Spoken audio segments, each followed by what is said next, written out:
The summer of 1462 hung heavy over the Alcázar of Segovia.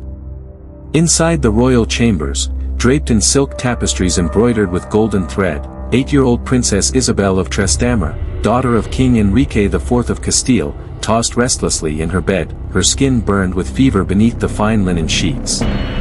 Just 3 days earlier, during a stroll through the royal gardens, Isabel had stumbled into a rose bush. A single thorn had pierced her right ankle. At first, it seemed harmless, a small, reddish wound.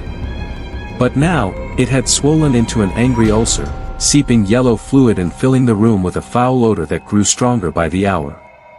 Dona Beatriz de Bobadilla, the princess's trusted lady-in-waiting and mentor, leaned close, pressing a damp cloth to Isabel's brow. In her 10 years of service to the royal family, she had never seen a fever rise so quickly, or a wound worsen with such terrifying speed. With trembling hands, she lifted the linen that covered the child's ankle, and stifled a gasp. The flesh around the wound had turned dark, almost black. Purple veins snaked up her leg like a spreading poison. Fetch the royal physician, at once. Beatrice cried to the maid standing nearby, and send word to the king. The princess is getting worse. Dr. Abraham Jalib, a Jewish physician among the most respected in the Castilian court, arrived in haste. Despite the rising tide of religious tension across the realm, monarchs still placed their faith in Jewish doctors, renowned for their superior knowledge of the healing arts. His bearded face set in grim focus, Jalib bent over the princess's ankle. His sharp eyes traced the wound with grave attention. "It is gangrene," he pronounced at last, looking up at Dona Beatriz. "It spreads quickly. The stench will soon be," he stopped himself, choosing his words carefully. "Soon it will be unbearable." Beatrice's voice trembled. "What can we do?" "We must act at once," Jalib replied. "I will prepare an herbal poultice, and incense from the royal stores. The smoke will purify the air, and drive away the miasmas that cause illness." At that moment, King Enrique IV, "Do whatever must be done, doctor. Summon every physician in the court. Spare no expense. If need be, I will send riders to Granada for their finest healers." Jalib inclined his head solemnly. "With your permission, I recommend moving the princess to an isolated chamber in the North Tower. The illness will soon bring a stench that could overwhelm the palace. We must protect the court, and the royal family." The king nodded grimly. And within the hour, servants had prepared a large room in the North Tower. Velvet drapes sealed the windows, keeping out the night air, believed to worsen sickness. Only a narrow slit was left open for the most essential ventilation. As Princess Isabel was carried through the halls, word of her illness spread like wildfire. The news reached Don Alonso de Borja, a young cleric from the powerful Valencian family that had once given a pope to the church. Watching from a corridor, he whispered to another courtier, "Gangrene is a terrible affliction. I saw many such cases in Rome. Most ended with amputation, or worse." "Do not speak such things," the courtier replied quickly. "She is the king's only child. The hopes of Castile itself rest upon her." In her new chamber, Dr. Jalib directed a team of assistants, drawing remedies from the teachings of Avicenna and other Arab physicians. In one corner, 2 aides ground rosemary, sage, lavender, and thyme, herbs to be burned with incense to cleanse the air. "Bring more incense, and myrrh," the doctor commanded. "And fetch barrels of vinegar. We will wash the wound, and scour the chamber." But by nightfall, the stench had grown stronger still. Servants covered their faces with cloths soaked in fragrant oils, yet the odor of rotting flesh clung to everything. Far away in a secluded chamber, King Enrique gathered his council, deliberating the fate of his daughter, and the kingdom itself.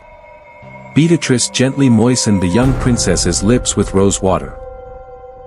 Around them, braziers burned without pause, filling the chamber with the heavy perfume of incense and myrrh.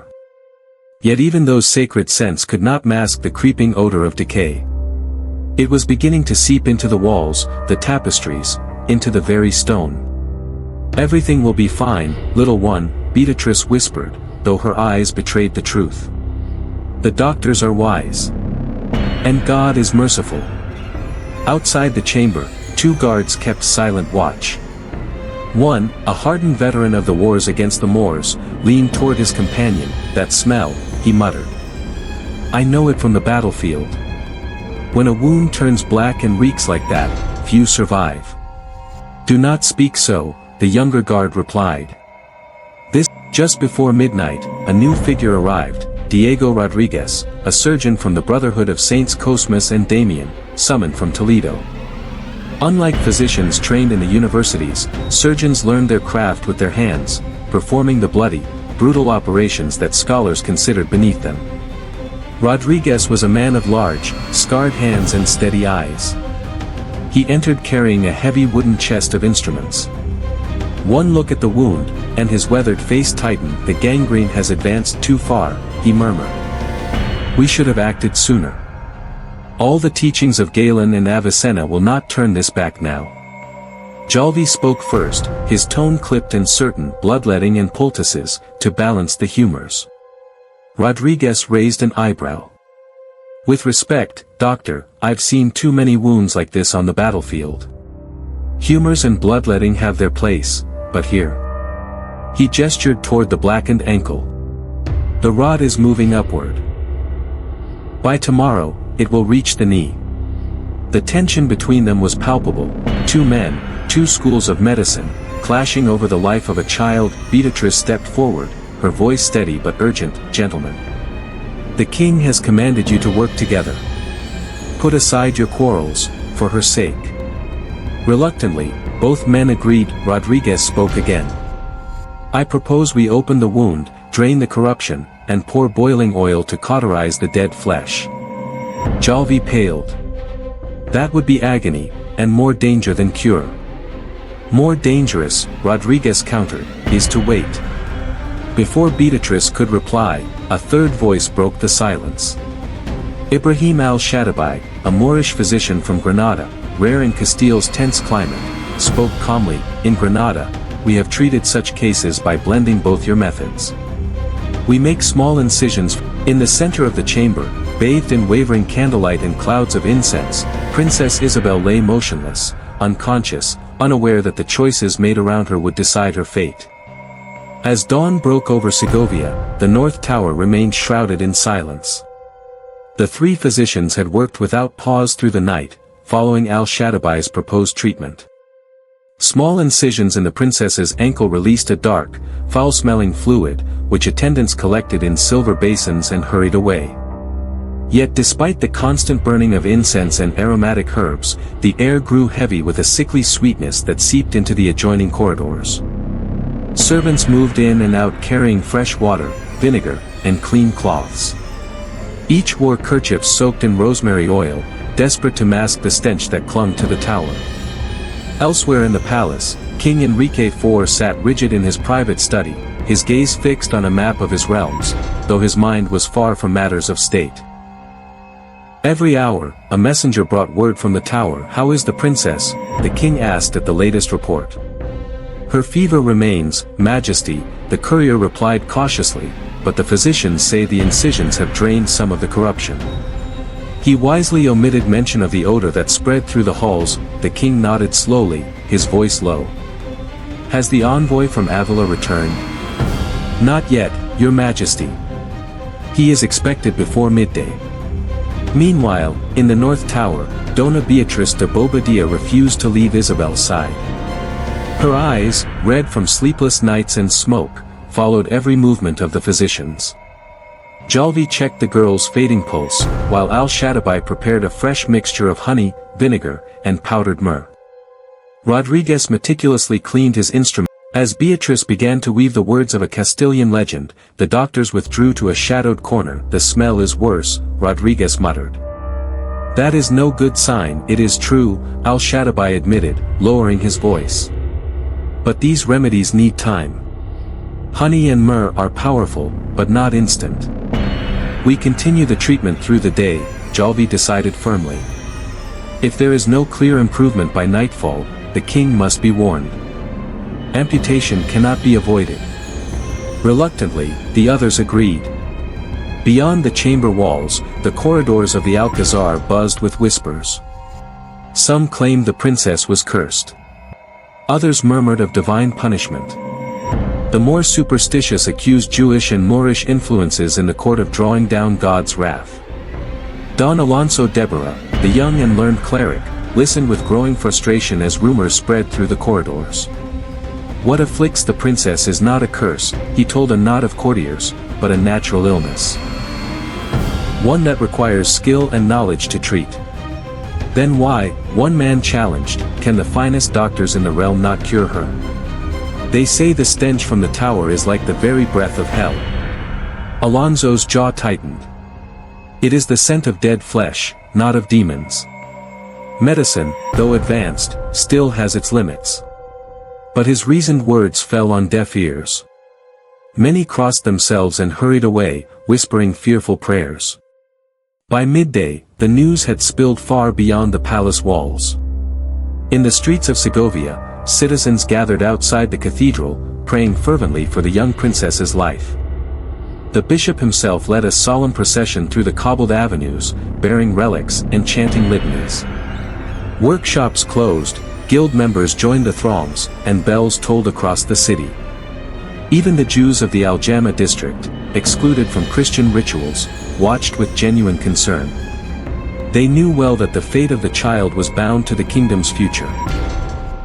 Meanwhile, inside the North Tower, the struggle against the infection was relentless. The physicians worked in shifts, pausing only for brief moments of rest before returning to the sickbed. The air was thick with incense, vinegar, and whispered prayers.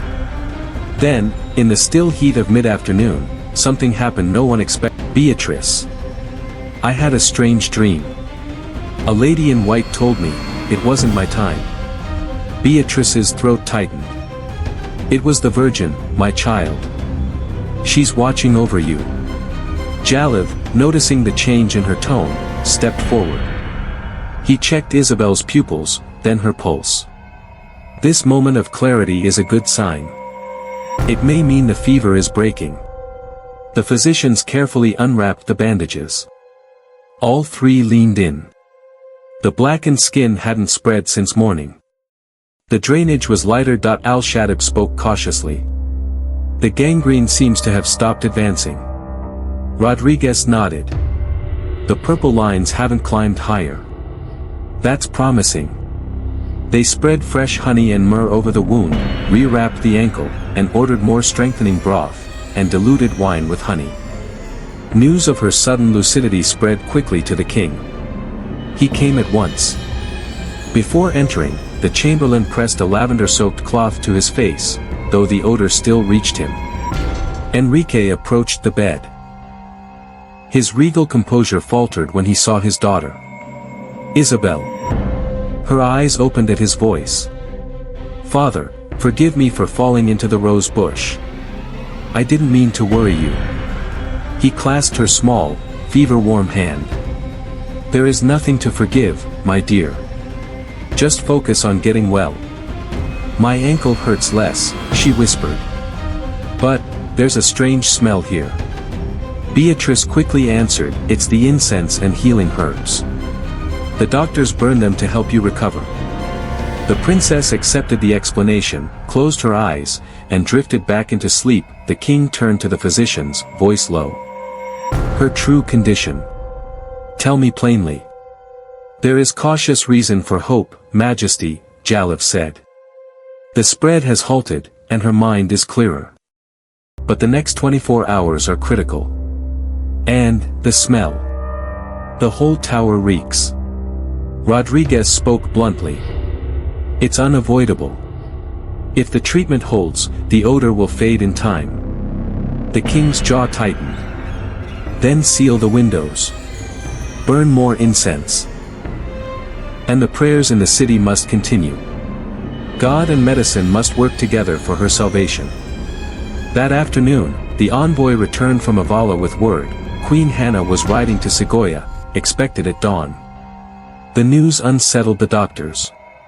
Hannah was known for her passionate nature, she might shatter the fragile calm of the sick room. We must prepare her for what she will see, Beatrice warned. The wound, beyond the sick room, life in the palace carried on in uneasy normalcy.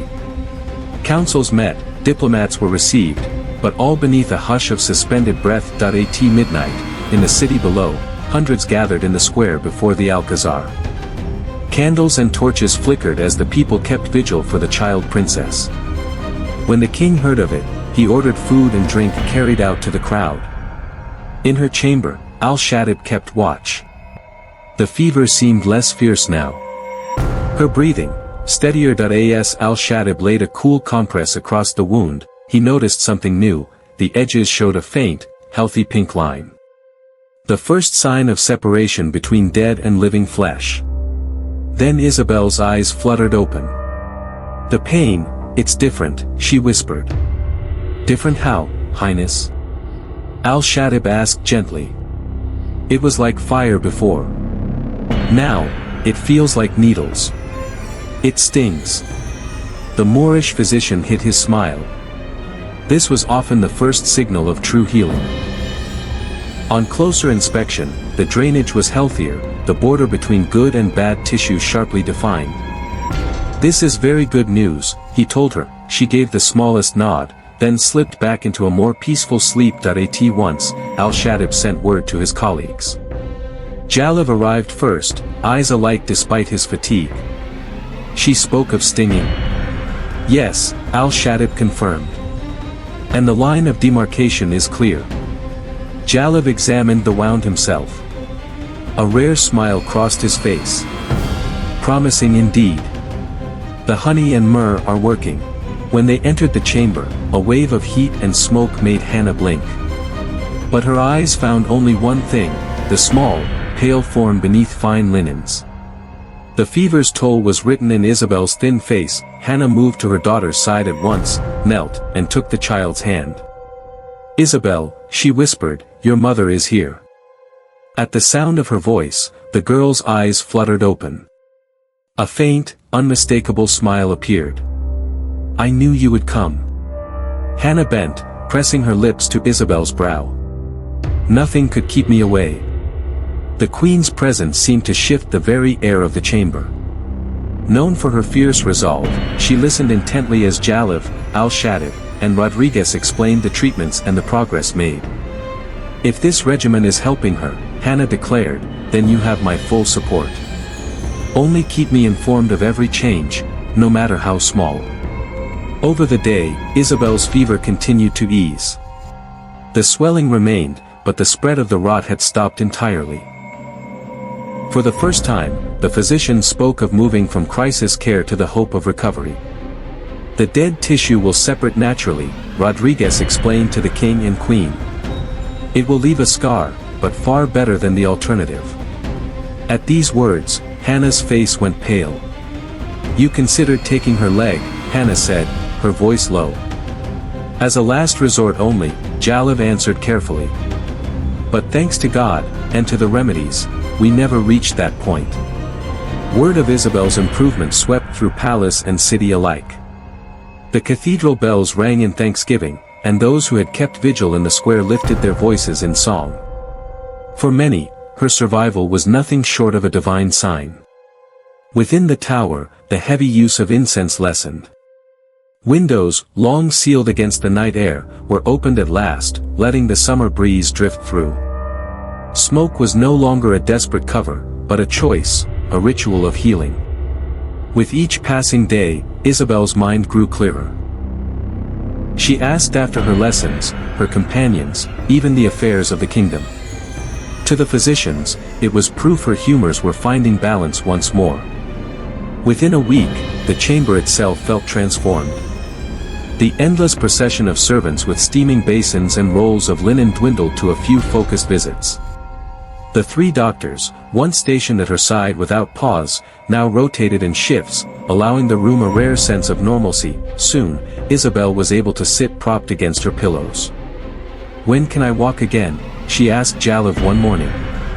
Patience, Highness, he replied with a smile. Your ankle is healing well, but it is still tender. She wrinkled her nose.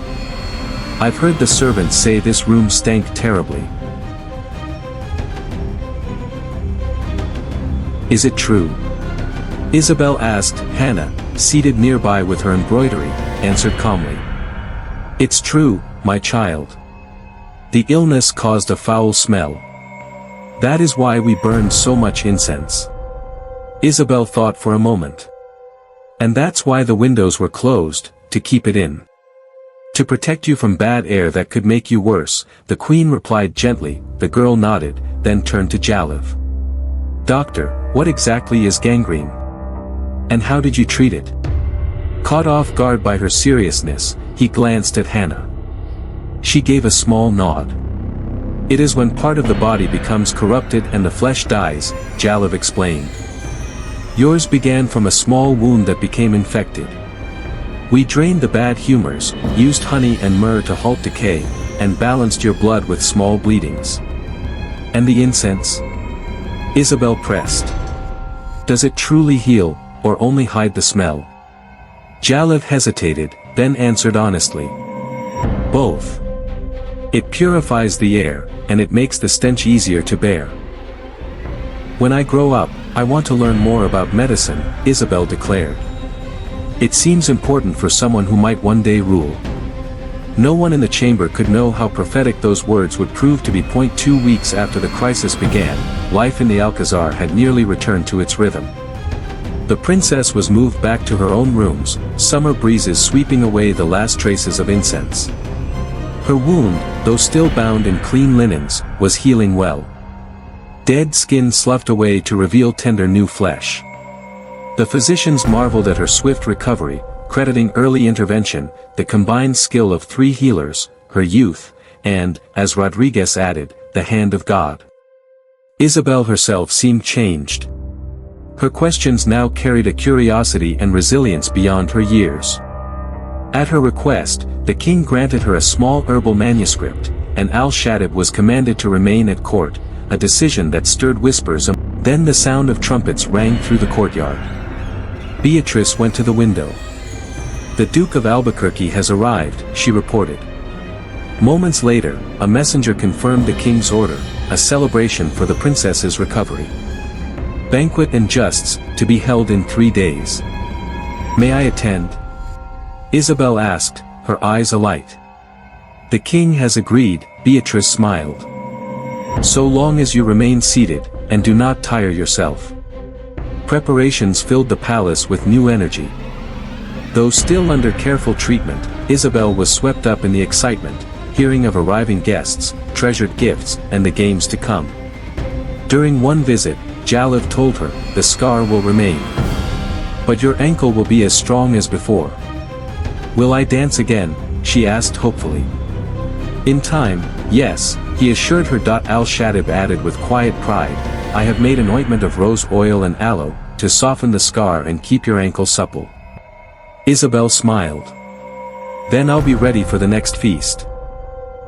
No one in that moment could have known that this little girl, who had slipped so close to death, would one day be remembered across centuries as Isabel the Catholic, Queen of a united Spain.